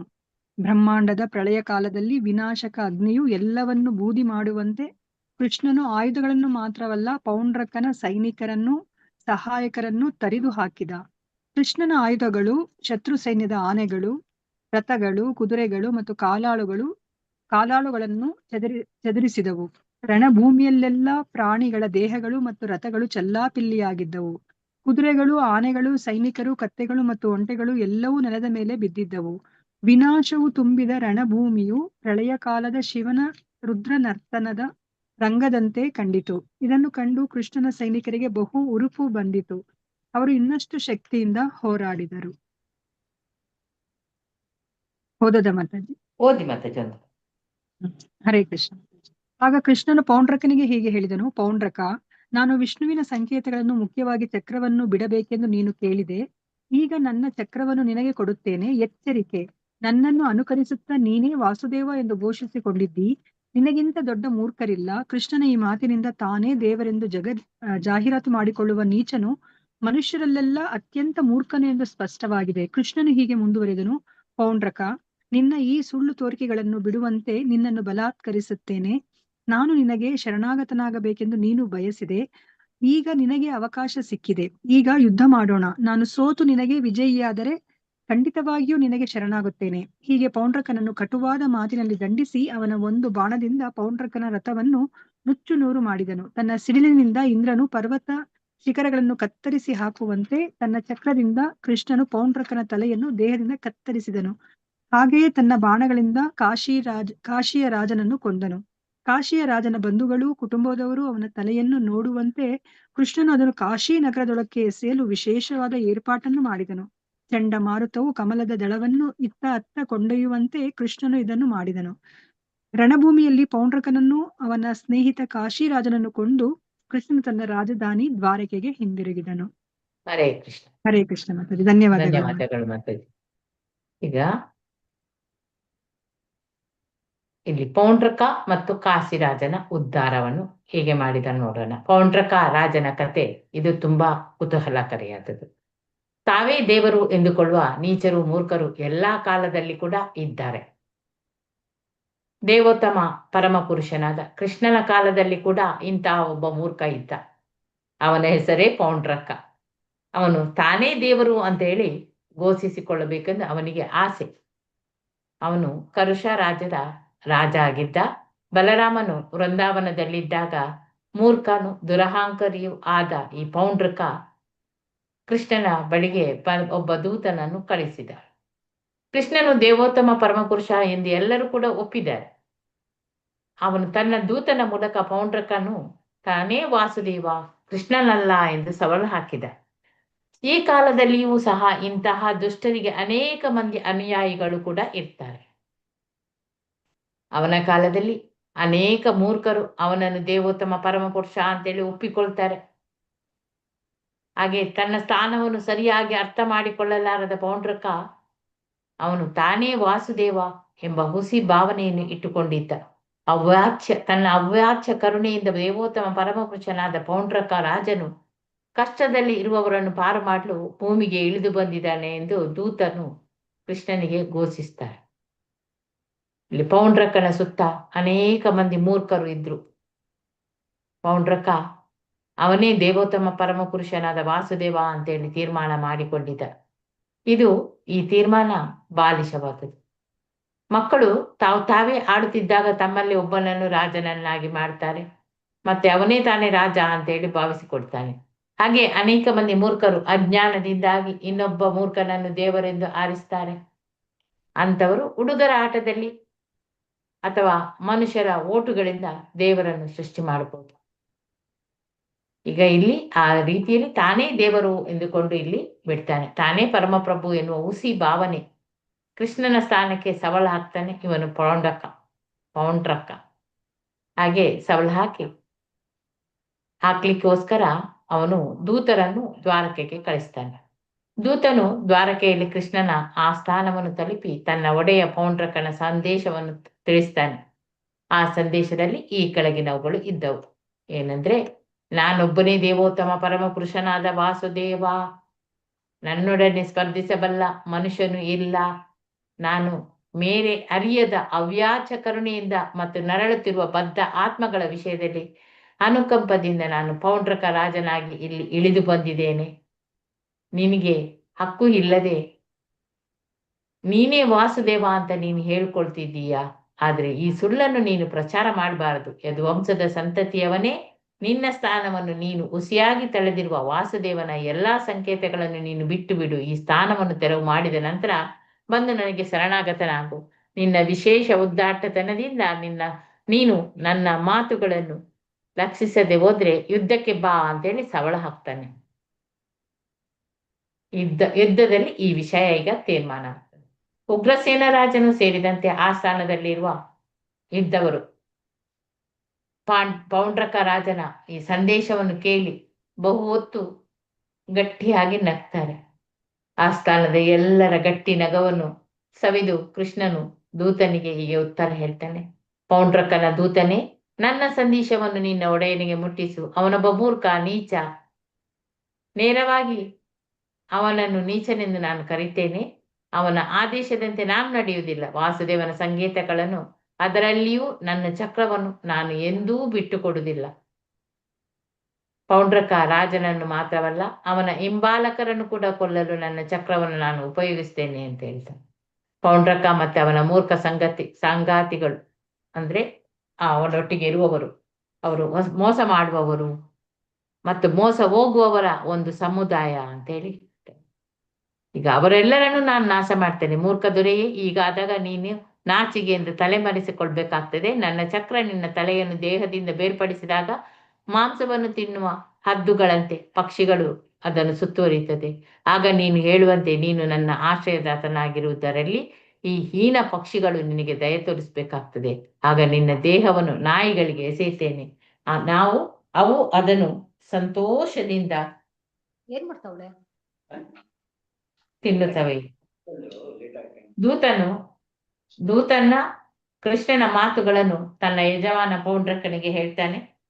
ಅವನ ಈ ವರ್ಷನೆಯನ್ನು ಎಲ್ಲ ತಾಳ್ಮೆಯಿಂದ ಕೇಳ್ತಾನೆ, ಏನು ಹೇಳಿದ್ದಾನೆ ಅಂತೇಳಿ. ಇನ್ನು ಕಾಯದೆ ಈ ಕೃಷ್ಣನು ನೀಚ ಪೌಂಡ್ರಕನನ್ನು ಶಿಕ್ಷಿಸಲು ತನ್ನ ರಥದಲ್ಲಿ ಹೊರಡ್ತಾನೆ. ಆ ಸಮಯದಲ್ಲಿ ಕರುಷದ ರಾಜ ತನ್ನ ಸ್ನೇಹಿತ ಕಾಶಿಯ ರಾಜನ ಜೊತೆಯಲ್ಲಿ ಇದ್ದುದರಿಂದ ಕೃಷ್ಣನು ಇಡೀ ಕಾಶಿ ನಗರವನ್ನೇ ಸುತ್ತುವರಿದ. ಪೌಂಡ್ರಕ ರಾಜನು ಬಹು ಧೀರ ಯೋಧ. ಕೃಷ್ಣನು ಮುತ್ತಿಗೆ ಹಾಕಿದನೆಂದು ತಿಳಿತಲೇ ಅವನು ತನ್ನ 2 ಅಕ್ಷೌಹಿಣಿ ಸೈನ್ಯದೊಡನೆ ನಗರದೊಂದಿಗೆ ಹೊರಗೆ ಬರ್ತಾನೆ. ಕಾಶಿಯ ರಾಜನು ಪೌಂಡ್ರಕನ ಸ್ನೇಹಿತ. ಆದ್ದರಿಂದ ಅವನು ಕೂಡ ಅವನ 3 ಅಕ್ಷೌಹಿಣಿ ಸೈನ್ಯದೊಡನೆ ಬರ್ತಾನೆ. ಕೃಷ್ಣನನ್ನು ಎದುರಿಸಲು ಇಬ್ಬರೂ ರಾಜರು ಅವನ ಮುಂದೆ ಬಂದಾಗ ಪೌಂಡ್ರಕನನ್ನು ಕೃಷ್ಣನು ಮೊಟ್ಟ ಬಾರಿಗೆ ಕಣ್ಣಾರೆ ಕಾಣ್ತಾನೆ. ಪೌಂಡ್ರಕನು ಶಂಖ, ಚಕ್ರ, ಗದ, ಪದ್ಮಗಳಿಂದ ತನ್ನನ್ನು ಅಲಂಕರಿಸಿಕೊಂಡಿದ್ದುದನ್ನು ನೋಡ್ತಾನೆ. ಅವನು ಸಾರಂಗ ಧನಸನ್ನು ಹಿಡಿದುದನ್ನು, ಮತ್ತೆ ಅವನ ಎದೆಯ ಮೇಲೆ ಶ್ರೀವತ್ಸವ ಲಾಂಛನವಿದ್ದದನ್ನು, ಮತ್ತೆ ಕೊರಳಲ್ಲಿ ಒಂದು ಕೃತಕ ಕೌಸ್ತುಭ ಮಣಿ ಅದು ಕೂಡ ಇತ್ತು. ವಾಸುದೇವನ ಹಾರವನ್ನೇ ಹೋಲುವಂತಹ ಹಾರವನ್ನು ಅವನು ಧರಿಸಿದ್ನು. ಅವನ ರೇಷ್ಮೆಯ ಪಿತಾಂಬರದ ವಸ್ತ್ರಗಳನ್ನು ಹುಟ್ಟಿದ್ದ. ಮತ್ತೆ ಆ ಧ್ವಜ ಅವನ ರಥದ ಮೇಲೆ ಇದ್ದ ಧ್ವಜ ಕೂಡ ಕೃಷ್ಣನ ಧ್ವಜವನ್ನೇ ಅನುಕರಿಸಿ ಗರುಡನ ಸಂಕೇತವನ್ನು ಅದು ಹೊಂದಿತ್ತು. ಅವನ ತಲೆಯ ಮೇಲೆ ಬೆಲೆ ಬಾಳುವಂತಹ ಕಿರೀಟ ಕೂಡ ಇತ್ತು. ಕತ್ತಿ ಮೀನುಗಳಂತಹ ಕರ್ಣಾಭರಣಗಳು ತಲತಲ ಹೊಳೆಯುತ್ತಿದ್ದವು. ಒಟ್ಟಿನಲ್ಲಿ ಅವನ ವಸ್ತ್ರಗಳು ಮತ್ತು ಆ ಪ್ರಸಾದನವು ಸ್ಪಷ್ಟವಾಗಿ ಅನುಕರಣೆ ಆಗ್ತಾ ಇತ್ತು. ಕೃಷ್ಣನಾಗೆ ಅನುಕರಣೆ ಮಾಡಿತ್ತು. ಕೃತಕ ಉಡುಪಿನಲ್ಲಿ ರಂಗಭೂಮಿಯ ಮೇಲೆ ವಾಸುದೇವನ ಪಾತ್ರವನ್ನು ಅಭಿನಯಿಸುವ ನಟನಂತೆ ಅವನು ಇದ್ದ ಪೌಂಡ್ರಕ ಅಂತೇಳಿ ಯಾರು ಕೂಡ ಹೇಳ್ಬೋದು. ನಟರು ಈಗ ನಾವೆಲ್ಲ ವೇಷ ಹಾಕಿದ್ರೆ ಹೇಗೆ ಮಾಡ್ತೇವೆ ಹಾಗೆ ಅಲ್ಲಿ ಪೌಂಡ್ರಕ ಹಾಕಿದ್ದಾನೆ ಅಂತೇಳಿ. ಪೌಂಡ್ರಕನು ತನ್ನ ನಿಲುವನ್ನು ಉಡುಪನ್ನು ಅನುಕರಿಸುತ್ತಿದ್ದನ್ನು ಕಂಡಾಗ ಕೃಷ್ಣನಿಗೆ ನಗುವೇ ತಡೀಲಿಕ್ಕಾಗುವುದಿಲ್ಲ. ಅವನು ಬಹು ತೃಪ್ತಿಯಿಂದ ನಕ್ಕನು. ಈಗ ಪೌಂಡ್ರಕನ ಕಡೆಯ ಸೈನಿಕರು ಕೃಷ್ಣನ ಮೇಲೆ ಆಯುಧಗಳ ಮಳೆಯನ್ನೇ ಸುರಿಸುತ್ತಾರೆ. ಬಗೆ ಬಗೆಯ ತ್ರಿಶೂಲಗಳು, ಗದೆಗಳು, ಕೋಲುಗಳು, ಈಟಿಗಳು, ಕತ್ತಿಗಳು, ಖಡ್ಗಗಳು, ಬಾಣಗಳು ಎಲ್ಲವೂ ಸೇರಿದೆ. ಆ ಆಯುಧಗಳು ಎಲ್ಲ ಅಲೆಯಾಗಿ ಬರ್ತವೆ. ಕೃಷ್ಣನು ಅವೆಲ್ಲವನ್ನು ಪ್ರತಿರೋಧಿಸಿದ.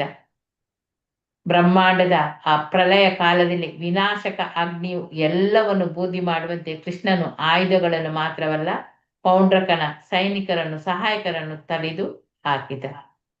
ಕೃಷ್ಣನ ಆಯುಧಗಳು ಶತ್ರು ಸೈನ್ಯದ ಆನೆಗಳು, ರಥಗಳು, ಕುದುರೆಗಳು ಮತ್ತು ಕಾಲಾಳುಗಳು ಎಲ್ಲ ಚದುರಿಸಿದವು.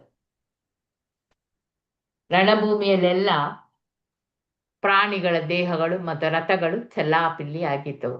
ಕುದುರೆಗಳು, ಆನೆಗಳು, ಸೈನಿಕರು, ಕತ್ತೆಗಳು, ಒಂಟೆಗಳು ಎಲ್ಲ ನೆಲದ ಮೇಲೆ ಬಿದ್ದಿದ್ದವು. ವಿನಾಶವು ತುಂಬಿದ ರಣಭೂಮಿಯು ಆ ಪ್ರಳಯ ಕಾಲದ ಶಿವನ ರುದ್ರ ನರ್ತನದ ರಂಗದಂತೆ ಅಲ್ಲಿ ಕಂಡಿತು. ಇದನ್ನು ಕಂಡು ಕೃಷ್ಣನ ಸೈನಿಕರಿಗೆ ತುಂಬಾ ಉರುಪು ಬರ್ತದೆ. ಅವರು ಇನ್ನಷ್ಟು ಶಕ್ತಿಯಿಂದ ಹೋರಾಡ್ತಾರೆ. ಆಗ ಕೃಷ್ಣನು ಪೌಂಡ್ರಕನಿಗೆ ಹೇಳ್ತಾನೆ, ಪೌಂಡ್ರಕ, ನಾನು ವಿಷ್ಣುವಿನ ಸಂಕೇತಗಳನ್ನು, ಮುಖ್ಯವಾಗಿ ಚಕ್ರವನ್ನು ಬಿಡಬೇಕೆಂದು ನೀನು ಕೇಳಿದ್ದೆ. ಈಗ ನನ್ನ ಚಕ್ರವನ್ನು ನಿನಗೆ ಕೊಡ್ತೇನೆ. ಎಚ್ಚರಿಕೆ, ನನ್ನನ್ನು ಅನುಕರಿಸುತ್ತಾ ನೀನೇ ವಾಸುದೇವ ಎಂದು ಘೋಷಿಸಿಕೊಂಡಿದ್ದೀ. ಈಗ ನಿನಗಿಂತ ದೊಡ್ಡ ಮೂರ್ಖರು ಯಾರು ಇಲ್ಲ.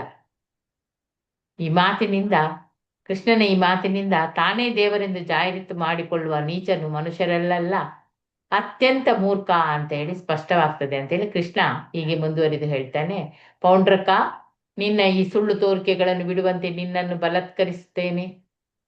ನಾನು ನಿನಗೆ ಶರಣಾಗತನಾಗಬೇಕೆಂದು ನೀನು ಬಯಸಿದೀಯಾ? ಈಗ ನಿನಗೆ ಅವಕಾಶ ಸಿಕ್ಕಿದೆ. ಈಗ ನೀನು ಯುದ್ಧ ಮಾಡೋಣ. ಇಲ್ಲಿ ಯುದ್ಧ ಮಾಡೋಣ. ನಾನು ಸೋತು ನೀನು ವಿಜಯಿಯಾದ್ರೆ ಖಂಡಿತವಾಗಿಯೂ ನಿನಗೆ ಶರಣಾಗ್ತೇನೆ. ಹೀಗೆ ಪೌಂಡ್ರಕನನ್ನು ಕಟುವಾದ ಮಾತಿನಲ್ಲಿ ದಂಡಿಸಿ ಅವನ ಒಂದು ಬಾಣದಿಂದ ಆ ಪೌಂಡ್ರಕನ ರಥವನ್ನು ನುಚ್ಚು ನೂರು ಮಾಡ್ತಾನೆ. ತನ್ನ ಸಿಡಿಲಿನಿಂದ ಇಂದ್ರನು ಪರ್ವತದ ಶಿಖರಗಳನ್ನು ಕತ್ತರಿಸಿ ಹಾಕುವಂತೆ ಅವನ ಚಕ್ರದಿಂದ ಕೃಷ್ಣನು ಆ ಪೌಂಡ್ರಕನ ತಲೆಯನ್ನು ದೇಹದಿಂದ ಕತ್ತರಿಸ್ತಾನೆ. ಹಾಗೆಯೇ ತನ್ನ ಬಾಣಗಳಿಂದ ಕಾಶಿಯ ರಾಜನನ್ನು ಕೂಡ ಕೊಲ್ತಾನೆ. ಕಾಶಿಯ ರಾಜನ ಬಂಧುಗಳು, ಕುಟುಂಬದವರು ಅವನ ತಲೆಯನ್ನು ನೋಡುವಂತೆ ಕೃಷ್ಣನು ಅದನ್ನು ಕಾಶಿ ನಗರದ ಒಳಗೆ ಎಸೆಯಲು ವಿಶೇಷವಾದ ಏರ್ಪಾಟನ್ನು ಕೂಡ ಮಾಡ್ತಾನೆ. ಚಂಡಮಾರುತ ಅದು ಕಮಲದ ದಳವನ್ನು ಅತ್ತ ಇತ್ತ ಕೊಂಡೊಯ್ಯುವಂತೆ ಕೃಷ್ಣನು ಇದನ್ನು ಎಲ್ಲ ಮಾಡ್ತಾನೆ. ರಣಭೂಮಿಯಲ್ಲಿ ಪೌಂಡ್ರಕನನ್ನು ಅವನ ಸ್ನೇಹಿತ ಕಾಶಿರಾಜನನ್ನು ಕೊಂದು ಕೃಷ್ಣನು ತನ್ನ ರಾಜಧಾನಿ ದ್ವಾರಕೆಗೆ ಇಲ್ಲಿ ಹಿಂದಿರುಗಿದ. ಚಿತ್ರಮೋಹಿನಿ ಮಾತಾಜಿ ಓದಿ. ಹರೇ ಕೃಷ್ಣ. ಹರೇ ಕೃಷ್ಣ ಮಾತಾಜಿ ಓದ್ತೇನೆ.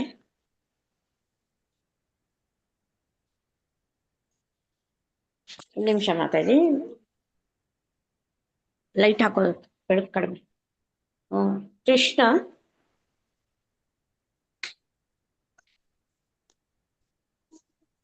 ಕೃಷ್ಣನು ದ್ವಾರಕಾ ನಗರಕ್ಕೆ ಹರೇ ಕೃಷ್ಣ ಮಾತಾಜಿ. ಹೋಗ್ತಾ ಇದ್ದೀನಿ ಮಾತಾಜಿ, ಕೇಳಿಸ್ತಾ ಇದೆಯಾ? ಕೇಳಿಸ್ತದೆ ಮಾತಾಜಿ, ಕೇಳಿಸ್ತದೆ. ಕೃಷ್ಣನು ದ್ವಾರಕಾ ನಗರಕ್ಕೆ ಹಿಂದಿರುಗಿದಾಗ ಸ್ವರ್ಗಲೋಕದ ಸಿದ್ಧರು ಅವನ ಮಹಿಮೆಯನ್ನು ಹಾಡಿ ಹೊಗಳುತ್ತಿದ್ದರು.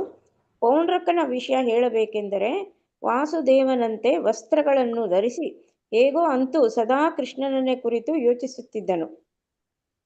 ಇದರಿಂದ ಅವನಿಗೆ ಸಾರೂಪ್ಯವು ದೊರೆಯಿತು. ಇದು 5 ಮುಕ್ತಿಗಳಲ್ಲಿ ಒಂದು.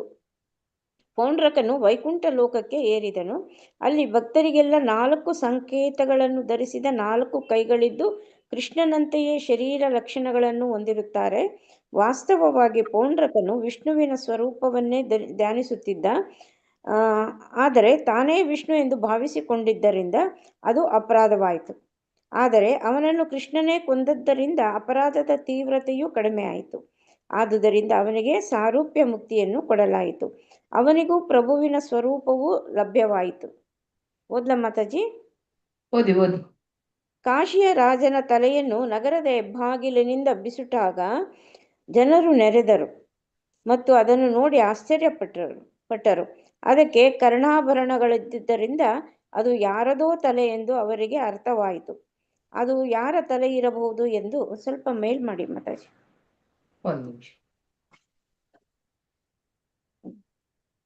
ಅದು ಯಾರ ತಲೆ ಎಂದು ಅವರಿಗೆ ಅರ್ಥ ಆಯಿತು. ಅದು ಯಾರ ತಲೆ ಇರಬಹುದು ಎಂದು ಊಹಿಸಲು ಪ್ರಾರಂಭಿಸಿದರು. ಕೃಷ್ಣನು ಕಾಶಿರಾಜನ ಶತ್ರುವಾದುದರಿಂದ ಅದು ಕೃಷ್ಣನ ತಲೆ ಇರಬಹುದು. ಶತ್ರುವು ಸತ್ತನೆಂದು ಜನರು ಸಂತಸ ಪಡಲಿ ಎಂದು ಕಾಶಿರಾಜನು ಕೃಷ್ಣನ ತಲೆಯನ್ನು ನಗರದೊಳಕ್ಕೆ ಎಸೆದಿರಬಹುದು ಎಂದು ಅವರು ಲೆಕ್ಕ ಹಾಕಿದರು. ಆದರೆ ಅದು ಕೃಷ್ಣನ ತಲೆಯಲ್ಲ, ಕಾಶಿರಾಜನ ತಲೆಯೇ ಎಂದು ಕಡೆಗೆ ಗೊತ್ತಾಯಿತು. ಇದು ಖಚಿತವಾದಾಗ ಕಾಶಿರಾಜನ ರಾಣಿಯರು ಬಂದರು. ತಮ್ಮ ಪತಿಯ ಸಾವಿಗಾಗಿ ಪ್ರಲಾಪಿಸಿದರು. ಅವರು, ಪ್ರಿಯ ಪ್ರಭುವೇ, ನಿನ್ನ ಸಾವಿನಿಂದ ನಾವೆಲ್ಲ ಶವಗಳಂತಾಗಿದ್ದೇವೆ ಎಂದು ಅತ್ತರು. ಹರೇ ಕೃಷ್ಣ ಮಾತಾಜಿ, ಧನ್ಯವಾದಗಳು ಮಾತಾಜಿ. Mataji thank you. ಗೀತಾ ಮಾತಾಜಿ ಓದಿ.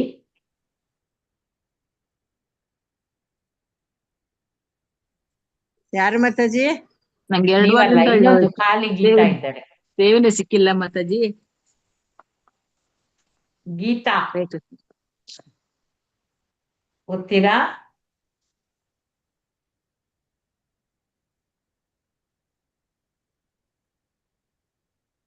ಮ್ಯೂಟೇ ಮಾಡಲಿಲ್ಲವ.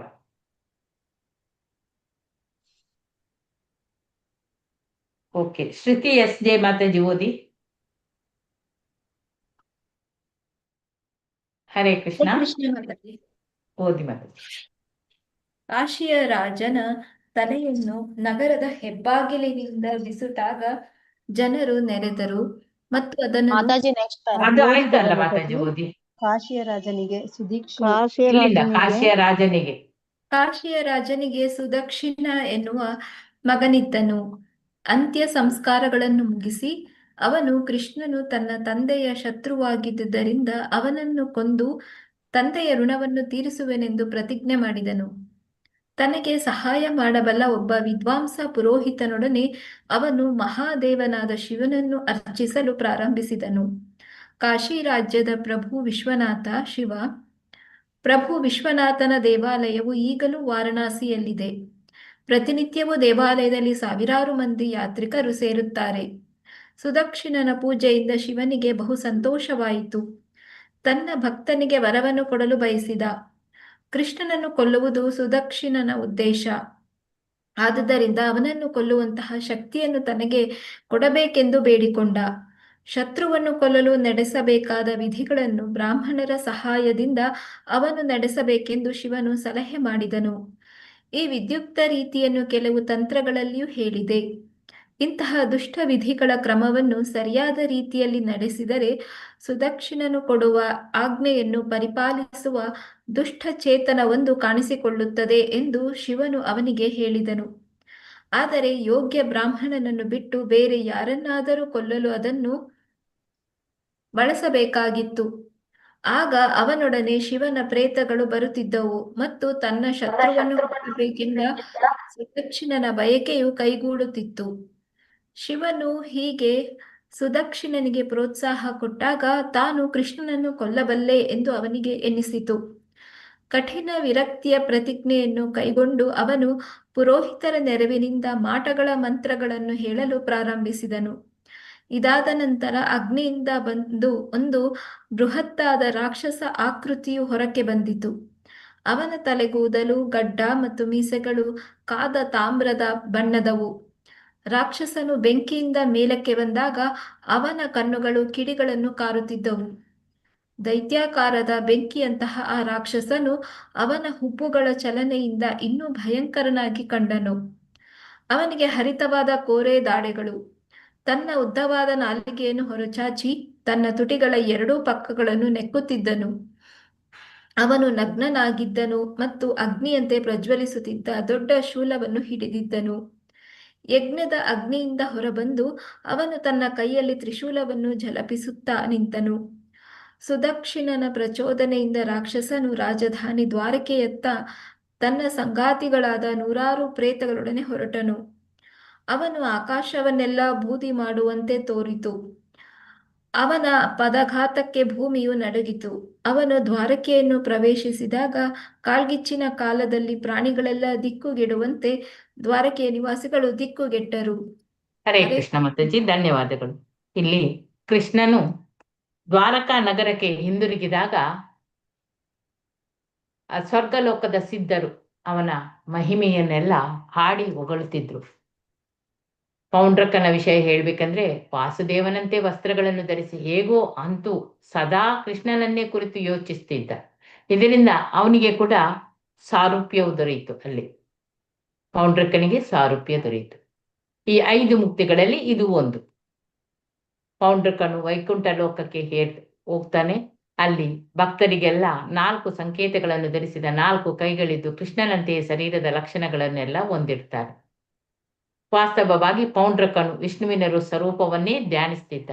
ಆದರೆ ತಾನೇ ವಿಷ್ಣು ಎಂದು ಭಾವಿಸಿಕೊಂಡಿದ್ದರಿಂದ ಅದು ಅಪರಾಧ ಆಯಿತು.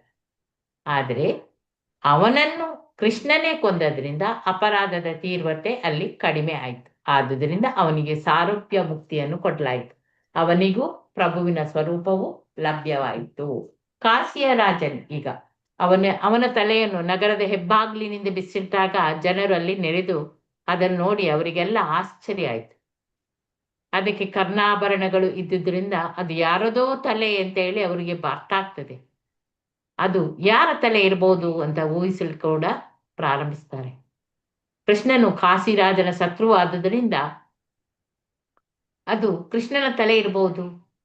ಶತ್ರು ಸತ್ತನೆಂದು ಜನರು ಸಂತೋಷ ಪಡಲಿ ಎಂದು ಕಾಶಿರಾಜನು ಆ ಕೃಷ್ಣನ ತಲೆಯನ್ನು ನಗರದೊಳಗೆ ಎಸೆದಿರಬಹುದು ಅಂತೇಳಿ ಅವರು ಲೆಕ್ಕ ಹಾಕ್ತಾರೆ. ಆದ್ರೆ ಅದು ಕೃಷ್ಣನ ತಲೆಯಲ್ಲ, ಕಾಶಿರಾಜನ ತಲೆಯೇ ಎಂದು ಅವರಿಗೆ ಕಡೆಗೆ ಗೊತ್ತಾಗ್ತದೆ. ಇದು ಖಚಿತವಾದಾಗ ಕಾಶಿರಾಜನ ರಾಣಿಯರು ಎಲ್ಲ ಬರ್ತಾರೆ. ತಮ್ಮ ಪತಿಯ ಸಾವಿಗಾಗಿ ಅವರೆಲ್ಲ ಪ್ರಲಾಪಿಸ್ತಾರೆ.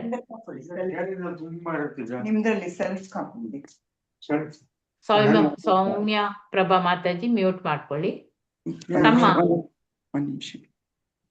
ಪತಿಯ ಸಾವಿಗಾಗಿ ಅವರು ಪ್ರಲಾಪಿಸಿದ್ರು.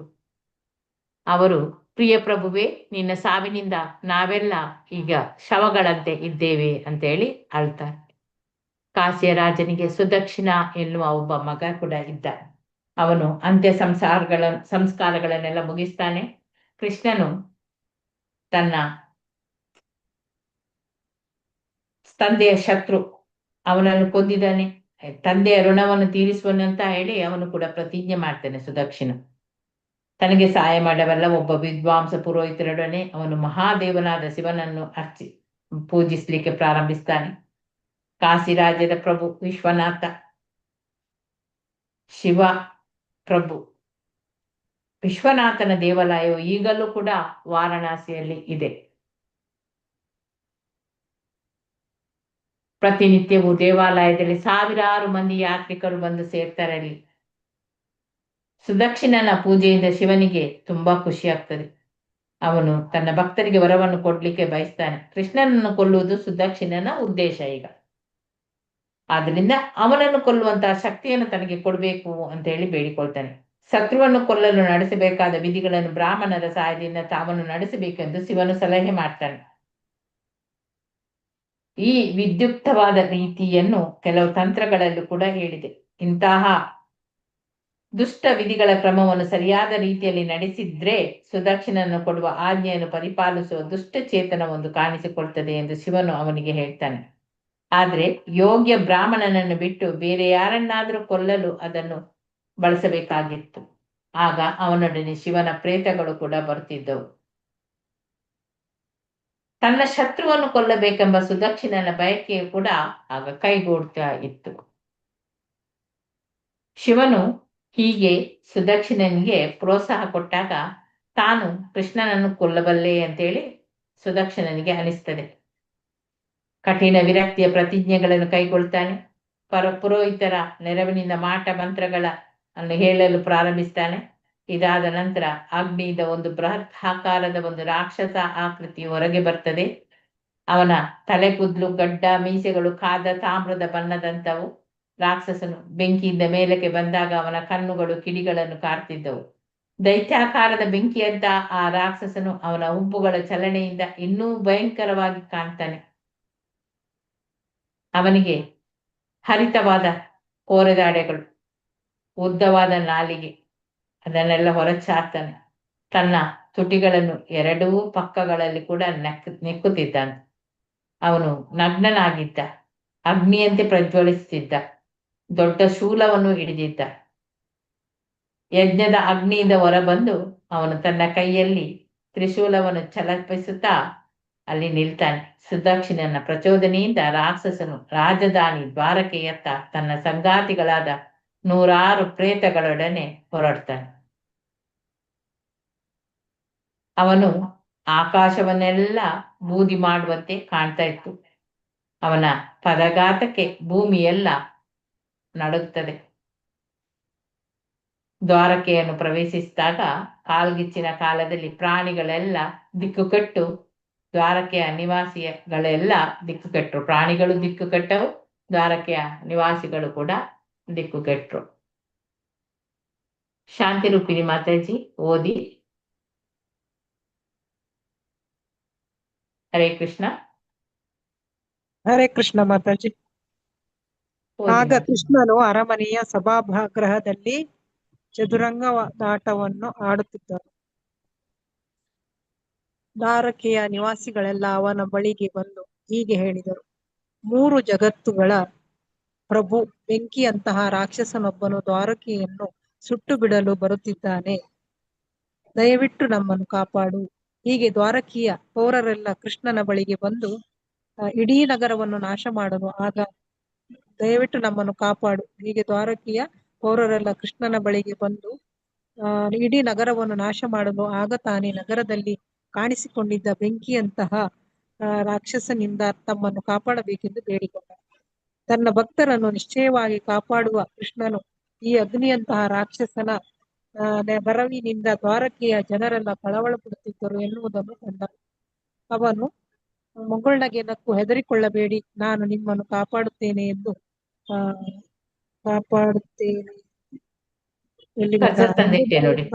ಭರವಸೆ ಕೊಟ್ಟನು. ದೇವೋತ್ತಮ ಪರಮ ಪುರುಷನಾದ ಕೃಷ್ಣನು ಸರ್ವವ್ಯಾಪಿ. ಅವನು ಪ್ರತಿಯೊಬ್ಬರ ಹೃದಯದಲ್ಲಿ ಇದ್ದಾನೆ. ಅವನ ಹೊರಗಡೆಯೂ ಬ್ರಹ್ಮಾಂಡದಲ್ಲಿದ್ದಾನೆ. ಈ ಬೆಂಕಿಯಂತಹ ರಾಕ್ಷಸನನ್ನು ಶಿವನು ಸೃಷ್ಟಿಸಿದ್ದಾನೆ ಎಂದು ಅವನಿಗೆ ಅರ್ಥವಾಯಿತು. ರಾಕ್ಷಸನನ್ನು ಸೋಲಿಸಲು ಅವನ ಸುದರ್ಶನ ಚಕ್ರವನ್ನು ತೆಗೆದುಕೊಂಡು ಅಗತ್ಯವಾದುದನ್ನು ಮಾಡುವಂತೆ ಅದಕ್ಕೆ ಹೇಳಿದನು. ಸುದರ್ಶನ ಚಕ್ರವು ಲಕ್ಷಾಂತರ ಸೂರ್ಯರ ಪ್ರಭೆಯಿಂದ ಕೂಡಿ ಬಂದಿತು. ಪ್ರಳಯ ಕಾಲದ ಅಗ್ನಿಯಷ್ಟು ಅದರ ಶಾಖ. ತನ್ನದೇ ಉಜ್ವಲ ಪ್ರಭೆಯಿಂದ ಸುದರ್ಶನ ಚಕ್ರವು ಭೂಮಿಯ ಮೇಲೆ ಮತ್ತು ಆಕಾಶದಲ್ಲಿ ಇಡೀ ವಿಶ್ವವನ್ನು ಬೆಳಗಲು ಪ್ರಾರಂಭಿಸಿತು.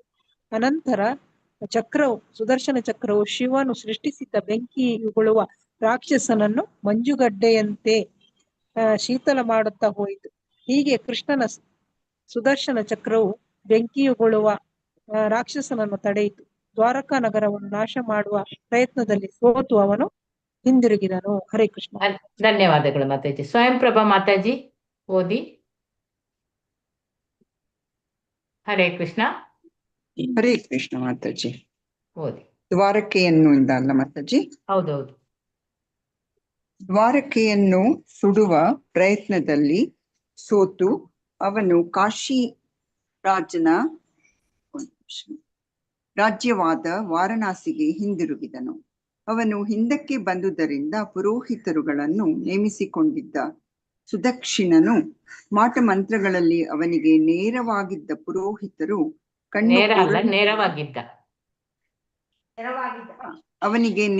ಅವನಿಗೆ ನೆರವಾಗಿದ್ದ ಪುರೋಹಿತರು ಕಣ್ಣು ಕೋರೈಸುವ ಅವನ ಪ್ರಭೆಯಿಂದ ಸುಟ್ಟು ಬೂದಿಯಾದರು. ತಂತ್ರದಲ್ಲಿ ನಿರ್ದೇಶಿಸಿರುವಂತೆ ಮಾಟಮಂತ್ರಗಳ ರೀತಿಗಳ ಪ್ರಕಾರ ಮಂತ್ರವು ಶತ್ರುವನ್ನು ಕೊಲ್ಲದೆ ಹೋದರೆ ಅದು ಯಾರನ್ನಾದರೂ ಕೊಲ್ಲಲೇಬೇಕಾಗುವುದರಿಂದ ತನ್ನನ್ನು ಪ್ರಯೋಗಿಸಿದವರನ್ನೇ ಕೊಲ್ಲುತ್ತದೆ. ಪ್ರಯೋಗಿಸಿದವನು ಸುದಕ್ಷಿಣ ಮತ್ತು ಅವನಿಗೆ ನೆರವಾದ ಪುರೋಹಿತರು. ಆದುದರಿಂದ ಅವರೆಲ್ಲ ಸುಟ್ಟು ಬೂದಿಯಾದರು. ರಾಕ್ಷಸರ ರೀತಿಯೇ ಇದು.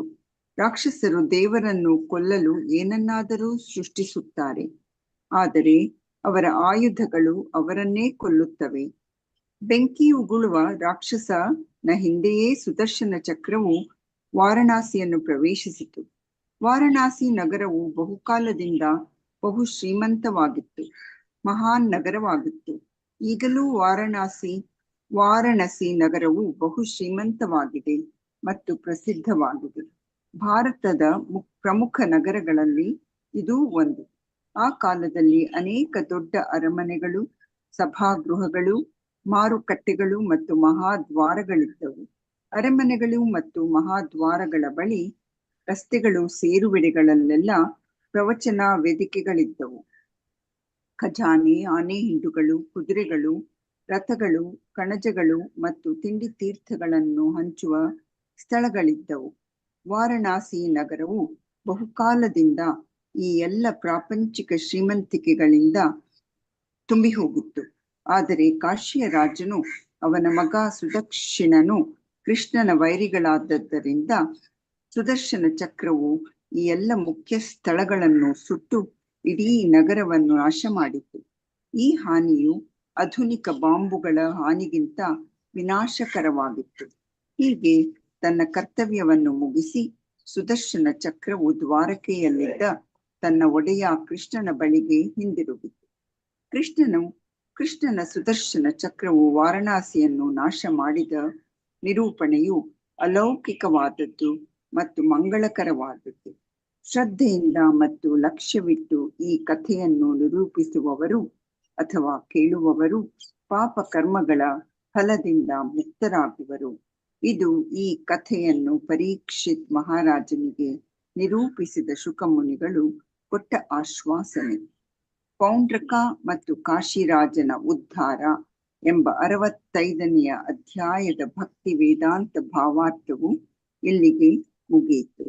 ಹರೇ ಕೃಷ್ಣ ಮಾತಾಜಿ, ಧನ್ಯವಾದ. ಹರೇ ಕೃಷ್ಣ. ಹರೇ ಕೃಷ್ಣ ಕೃಷ್ಣ ಕೃಷ್ಣ ಹರೇ ಹರೇ, ಹರೇ ರಾಮ ರಾಮ ರಾಮ ಹರೇ ಹರೇ. ಹರೇ ಕೃಷ್ಣ. ವಾಂಛಾ ಕಲ್ಪತರುಭ್ಯಶ್ಚ ಕೃಪಾ ಸಿಂಧುಭ್ಯ ಏವ ಚ ಪತಿತಾನಾಂ